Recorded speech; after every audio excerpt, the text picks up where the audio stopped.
Ketika Anda memutuskan Anda sudah bisa berpikir, berhenti mengkonsumsi pikiran orang lain. Anda mulai memproduksi pikiran sendiri itu. Hanya itu modal untuk hidup tuh. Tangga yang paling lebar ini itu tangganya sempit itu. Oke, teman-teman. Ini anak sekolahan sama anak kerjaan tuh. Siapa di antara kalian yang sudah DO?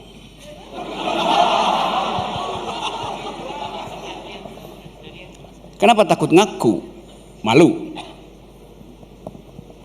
Siapa di antara kalian yang merencanakan untuk DO semester ini? Oke, ikut 1, 2, 3, 4. Oke. Follow saya ya. Karena saya 4 kali DO dari kuliah.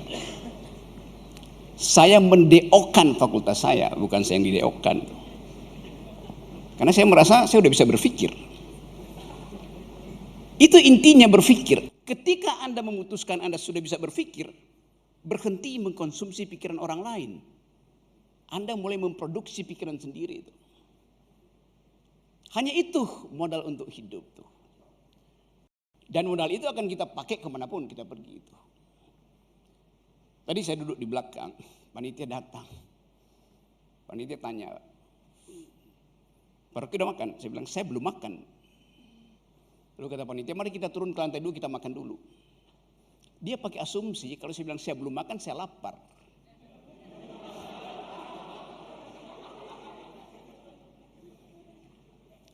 Padahal belum makan artinya saya kenyang. Kan saya bilang saya belum makan artinya saya masih kenyang. Jadi Anda lihat kalimat itu bisa menipu kita kalau kita tidak dudukkan di dalam konteks itu. Tema pada saya hari ini adalah, saya juga lupa tuh, pikiran yang sempit itu. Soalnya orang bertanya apa itu pikiran, ngapain nanya apa itu pikiran? Begitu Anda bertanya, Anda sudah memproses otak Anda untuk menemukan definisi itu. Bagaimana cara berpikir yang tidak sempit? Ngapain? Jadi berpikir hanya disebut berpikir kalau tidak ada yang menghalangi pikiranmu. Kondisi antropologis manusia adalah berpikir. Jadi yang mau kita bicarakan bukan apa itu pikiran dan bagaimana cara berpikir, melainkan apa yang akan membatalkan pikiran. Itu intinya. Dapat poin itu ya. Sekarang coba kita ulas, apa yang membuat Anda takut berpikir sehingga menghentikan sesuatu yang dibenamkan oleh alam semesta, dimahkotai oleh Tuhan supaya Anda menjadi manusia. Kan hanya itu ciri Anda disebut makhluk, artinya Anda berpikir. Yang membatalkan pikiran pertama adalah doktrin. Di mana isi doktrin itu? Di dalam NKRI harga mati, itu doktrin. Anda nggak bisa berpikir di luar NKRI akhirnya. Padahal kita anak muda sekarang berpikir pada dataran planet, bukan lagi bangsa, bukan lagi KPU. Kita mau berpikir artinya perluas pikiran itu. Kita berupaya untuk menilai diri kita sebagai manusia yang sedang digoda oleh kekuasaan atau sedang dihalangi oleh kekuasaan. Saya bikinkan definisi, berpikir hanya disebut berpikir kalau ada yang menentang pikiranmu, itu namanya Anda sedang berpikir. Kalau Anda tulis skripsi, nggak ada yang kritik skripsimu, itu artinya Anda sedang menulis doa. Kalau Anda berdoa nggak akan ada yang ganggu Anda tuh. Tapi kalau Anda berpikir, Anda mesti diganggu. Demikian juga kalau ada dosen yang lagi mengajar, Anda harus ganggu dia. Bukan dengan mengganggu-ganggu, menggeleng aja tuh. Dosen gue tolol, bego, goblok. Bego, tolol, goblok, panjangan. Ada satu kata yang lebih efektif. Yes.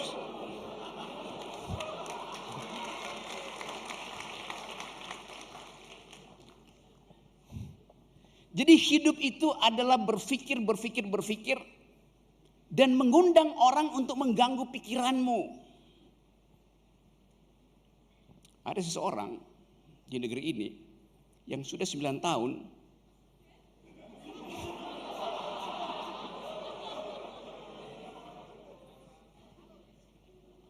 pikirannya hilang di bawah kolong meja, sehingga dicari oleh seseorang yang juga ingin 9 tahun ke depan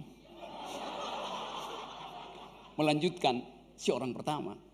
Nggak ketemu pikirannya.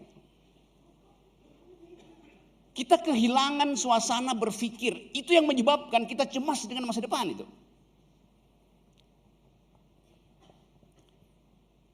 Hanya ada dua momen ketika saya tidak memerlukan pikiran. Berpikir artinya mengevaluasi, berpikir artinya membuat jarak.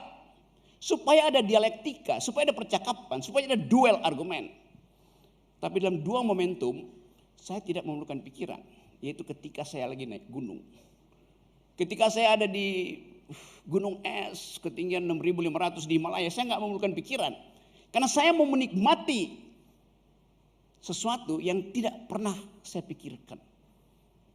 Semua yang tidak pernah Anda pikirkan, jangan Anda bantah. Anda hanya membantah sesuatu yang pernah Anda pikirkan. Jadi setiap momentum tadi Kang Awan bilang, moment of truth itu adalah momen ketika Anda menemukan sesuatu yang belum pernah Anda bayangkan. Anda nikmati aja. Nanti momen berikutnya Anda lihat bahwa dia sebetulnya sedang melawan Anda. Lalu Anda lakukan analisis kan. Pengetahuan juga begitu tumbuhnya.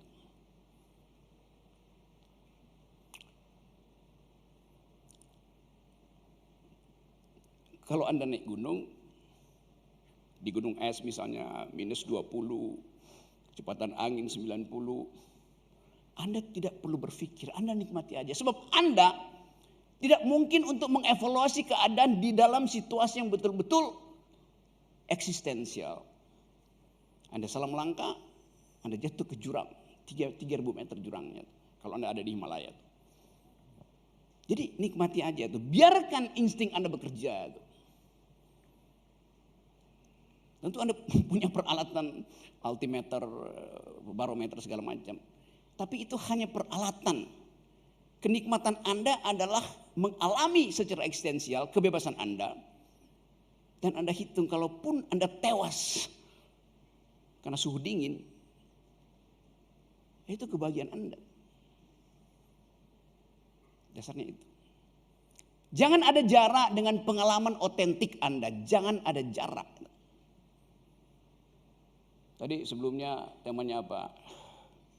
Cinta dan perbudakan.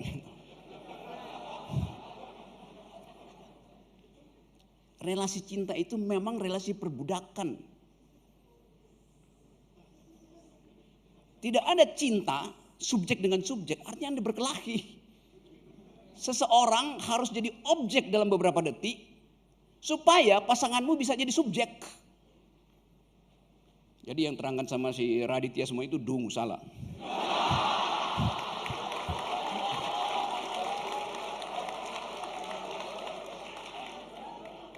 Sama seperti ketika Anda berciuman. Tidak mungkin Anda mencium, dia mencium Anda.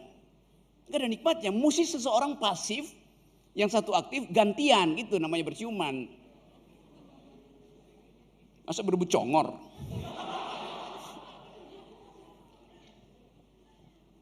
Jadi banyak hal yang kalau kita pikirkan timbul kontradiksi. Nah sebetulnya begitu timbul kontradiksi, disitulah kita nikmati pikiran. Begitu timbul dialektika, begitu timbul pertengkaran, disitu kita nikmati pikiran. Jadi kita menikmati pikiran kalau dia menimbulkan kerusuhan. Tapi nanti disebut itu tidak Pancasilais. Ya memang nggak perlu, Pancasila nggak memerlukan pikiran. Sekali lagi teman-teman, sorry. Apa yang membatalkan pikiran? Saya sebut tadi doktrin. Feodalisme itu adalah doktrin. Hierarki itu adalah doktrin. Satu putaran itu adalah doktrin. Karena dia membatalkan kemungkinan tuh. Cara unik bangsa ini mengatur konsep. Dan konsep itu diatur oleh hukum. Sehingga orang hanya melihat pikiran itu sesuai dengan perintah hukum. Padahal hukum itu adalah kesepakatan setelah kita bertengkar. Kita belum bertengkar, tiba-tiba ada hukum. Gimana caranya? Saya balik pada problem tadi. Yang membatalkan pikiran adalah doktrin. Termasuk doktrin-doktrin keagamaan.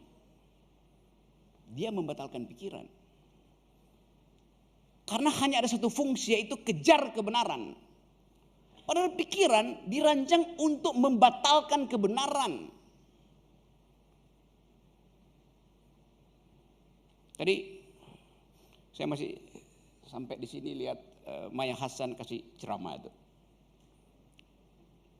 Masih ada Maya, ada pulang. Harpa itu bagian yang otentik di dalam sejarah peradaban. Karena dia memadukan antara keindahan bentuknya itu, ada leher harpa itu. Dan bagi saya dia hanya kita sebut harpa kalau dimainkan oleh seorang perempuan. Lalu orang bilang Rocky Gerung bias gender. Memang. Karena buat saya harpa itu, itu fasilitas untuk mengingatkan kita kerinduan pada sesuatu yang bukan kita. Karena saya laki-laki maka saya merindukan pemain harpa itu perempuan. Pikiran saya didesain oleh keinginan yang tidak masuk akal. Tapi itu dasar dari alam begitu. Karena Maya Hasan tadi tampil dan kenangan kita tentang Maya Hasan adalah harpa. Saya lagi nikmati lagu-lagu dari Sona Jorbate, seorang perempuan Gambia yang memainkan harpa nenek moyangnya yang namanya kora. Ada kegembiraan di situ, tapi ada juga sinisisme terhadap keadaan tuh. Sona Jorbate memanfaatkan pengetahuan dia untuk menerbitkan keindahan lewat harpa, lewat melodinya, untuk mengumpulkan beasiswa bagi anak-anak Gambia. Sama seperti yang dilakukan oleh Kang Maman tadi itu, mengumpulkan buku hanya untuk membagi pengetahuan. Jadi kita bisa katakan bahwa musik adalah pikiran yang diasuh oleh peradaban untuk dibagikan pada semua orang. Musik itu melatih kecerdasan kita tuh. Kecuali musik yang baru dibuat oleh Andi Wijayanto. Yang judulnya, ada judulnya tuh, Anda belum lihat ya. Jangan pilih anak Jokowi. Itu lagunya begitu, saya baru dapat.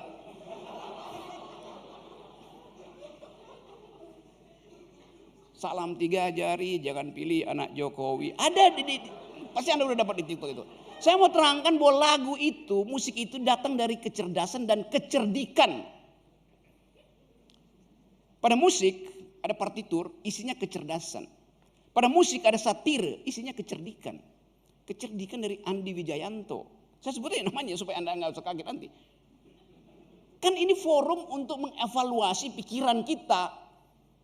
Kan itu saya bebas-bebas saja ngoceh di sini kan. Forumnya namanya apa nih?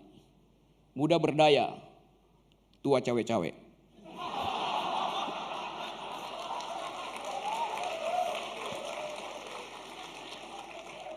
Saya balik pada tema tadi.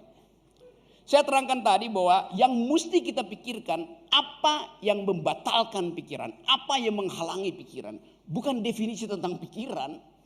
Anda bisa cari macam-macam definisi. Tapi yang penting adalah Anda sendiri mulai mengenali apa yang membatasi Anda berpikir. Apa yang menghalangi Anda berpikir. Saya terangkan tadi satu, yaitu doktrin. Dan doktrin yang paling berbahaya adalah doktrin yang diucapkan dengan fasilitas kekuasaan.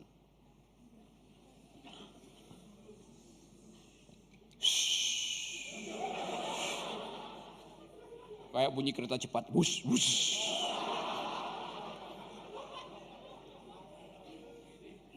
Kereta cepat yang balikin modalnya lama. Saya balik tadi pada tema. Selalu harus balik pada tema supaya nggak kena delik. Yang membatalkan pikiran adalah doktrin, dan doktrin yang paling berbahaya doktrin yang diselundupkan melalui kekuasaan. Kalau Anda pernah belajar tentang antropologi, sosiologi, filosofi, itu apa aja pengetahuan. Kita di sini ada dalam keragaman. Ada banyak ada. Kalau saya pakai kalimat itu masih bisa nanggap enggak? Ada banyak ada. Ada. Ada banyak ada. Bandingkan kalimat saya, ada banyak ada, dengan kalimat yang juga saya ucapkan sekarang. Hanya ada satu ada. Apa bedanya tadi? Kalimat ada banyak ada dan kalimat hanya ada satu ada. Yang tadi yang pertama itu kalimat sosiologis. Yang kedua kalimat teologis. Bisa bedain sekarang? Hanya ada satu ada. Karena keyakinan Anda pada keesaan Tuhan misalnya. Hanya ada satu ada. Anda yakini itu. Kelompok ini bilang hanya ada satu ada. Itu bilang hanya ada satu ada. Ada satu ada. Itu keyakinan teologis. Tidak perlu dibantah. Karena itu keyakinan. Ada banyak ada. Itu adalah gejala sosiologis. Hanya ada satu ada. Itu adalah prinsip teologis. Saya kasih kalimat ketiga. Hanya boleh ada satu ada. Itu kalimat kekuasaan. Yang menghalangi kita adalah kalimat-kalimat kekuasaan. Hanya boleh ada satu ada. NKRI harga mati. Satu putaran. Semua itu kalimat kekuasaan. Jadi pikiran kita terhalang oleh kalimat kekuasaan. Itu soalnya.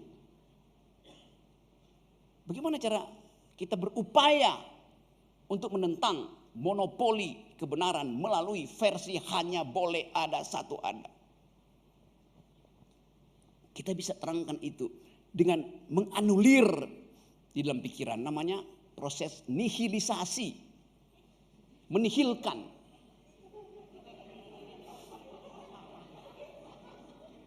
Ada dua gerak nihilisasi itu. Menihilkan artinya meniadakan yang ada. Yang kedua, mengadakan yang tiada. Sama aja. Tinggal Anda pilih. Anda mau mengadakan nomor 1, nomor 2 atau nomor 3. Atau Anda mau meniadakan nomor 3, nomor 2, nomor 1. Saya bicara angka ya. Bukan coblosan. Jadi di kepala kita bisa tiadakan itu dengan nihilisasi itu. Di dalam agama ada proses nihilisasi itu. Mengosongkan batin. Caranya macam-macam nihilisasi itu. Anda bisa berupaya kesurupan. Anda boleh pilih jadi kesurupan. Atau Anda berdoa sekusuk-kusuknya. Atau Anda ngegelek. Sama. Peristiwa berdoa. Peristiwa kesurupan. Dan peristiwa mengganja itu sama-sama dihasilkan oleh hormon oksitosin. Sama aja. Orang yang lagi berdoa, orang yang lagi ngisep ganja, orang yang kesurupan, Anda uji secara kimia. Yang mayoritas di darahnya adalah hormon oksitosin, hormon dopamin. Sama. Jadi kita bisa lihat bagaimana reaksi tubuh terhadap keadaan batin kita itu. Tapi saya nggak anjurin Anda berdoa sambil ngisep ganja. Saya naik Gunung Himalaya, ada Bante di sini. Di ketinggian di Nepal itu dari ketinggian 3.500 ke kira-kira 4.500. Jadi 1 kilo itu sebelum dapat gunung esnya. Itu ada bukit namanya ganjala justru. Itu bukit ganja semua tuh. Anda tinggal pilih yang udah kering, yang masih sedikit mentah itu. Karena itu bagian dari ritual sebuah agama di situ. Tapi kita nggak tahu apakah ritual itu dimaksudkan untuk memperhalus batin ketika berdoa dengan fasilitas ganja, atau memang kenikmatan itu menggantikan fungsi doa. Hanya orang itu yang mengerti. Tapi kita hormati itu sebagai tradisi. Walaupun waktu saya ikut ngeganja di situ, saya rasa dia kurang dibandingin ganja Aceh. Benar nih, tanya sama Pak Bante itu tinggal di Aceh. Dulu waktu saya mahasiswa, gampang. Kalau lagi camping itu kita bisa tahu itu ganja, itu rokok itu. Dari kejauhan. Karena ganja itu warna apinya tuh merah muda tuh. Kalau rokok merah biasa tuh. Sebelum uapnya tiba, oh itu anak lagi ganja tuh. Sekarang kan mulai dilegalkan kan, karena itu bagian dari ciptaan alam semesta kan. Ngapain dimusuhin tuh? Efeknya, kalau Anda dalam keadaan otaknya buruk, Anda mengkonsumsi ganja, Anda jadi kriminal. Tapi kalau Anda bahagia karena Anda muda berdaya,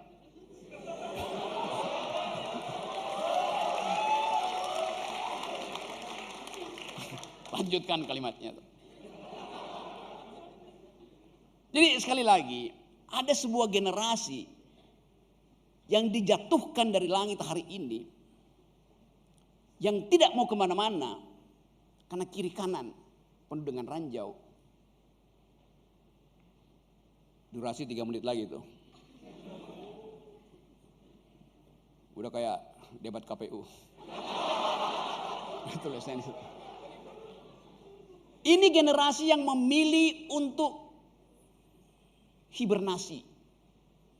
Karena Anda merasa musim dingin politik tidak berguna untuk menghasilkan energi. Mending hibernasi aja. Kita semua lagi hibernasi menunggu 14 Februari 2024. Karena kita nggak tahu yang kita sebut sebagai kemerdekaan berpikir mungkin akan jadi sangat sempit ketika data-data awal quick count mulai meragukan kita. Ya, kita menduga itu. Jadi teman-teman, pastikan bahwa pertemuan semacam ini yang diinisiasi oleh Festival Muda Berdaya dengan sponsor Pepsodent dan segala macam tadi juga bisa membuat pikiran kita tersenyum. Dan pikiran yang tersenyum lebih jujur dari gigi yang tersenyum itu.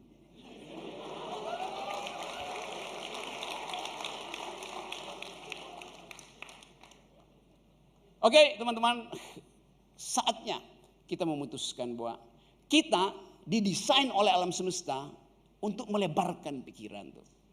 Mereka yang mempersempit pikiran adalah musuh peradaban. Bagi kita di sini, kita adalah generasi yang hendak menumbuhkan bahwa Indonesia bisa ditemukan kembali sebagai Indonesia yang berpikir. Terima kasih.